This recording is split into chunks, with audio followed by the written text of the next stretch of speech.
ఆడపిల్లల పేర్లలో తా ఉండొచ్చా? ఎందుకు ఉండకూడదు? ఇది నా క్వశ్చన్. తా ఉండొచ్చండి. శ్వేత వండర్ఫుల్ పేరు. సరిత అని తీసుకోండి, కొంచెం ఆలోచించాలి.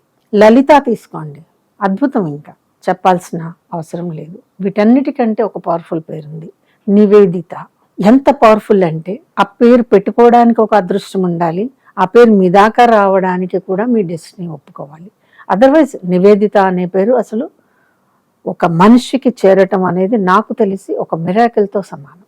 అలాగే చివరలో తా ఉంటే ఏం చేయాలి? టీఏని తా అందామా, టీహెచ్ఏని తా అందామా? మరి అమ్మాయి పేరులో చివర టీఏ వస్తే ఏమన్నా ఇబ్బందా? టీహెచ్ఏ అసలు తా అనేది తెలుగులో అడుగుతున్నాము. మన శ్వేత అని తెలుగులో అన్నట్లే ఇంగ్లీష్లో దానికి వచ్చేసరికి టీహెచ్ఏ వస్తుంది. SWETH శ్వేత. మీ లక్ బాగుంటే అని నేను అన్నండి. మీకు కనుక ఈ శ్వేత అనే పేరు పడితే మీరు IAS ఆఫీసర్ లెవెల్లోకి వెళ్ళిపోతారు బాగుంటే.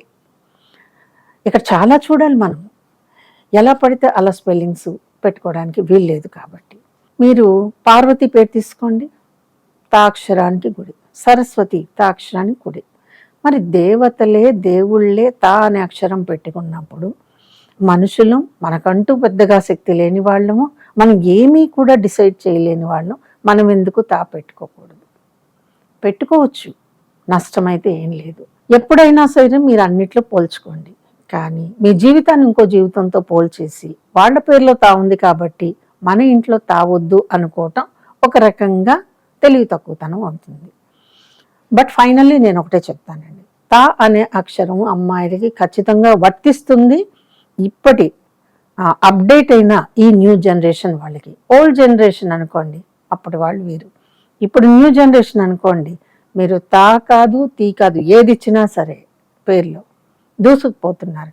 కాబట్టి ఇప్పటి ఆడపిల్లల పేర్లలో తా ఉండడం తప్పు కాదు. అండర్లైన్ చేసుకోండి, తా అనే లెటరు చివరలో ఉండడం తప్పే కాదు. బ్రహ్మాండంగా పెట్టుకోండి, లైఫ్ బాగుంటుంది.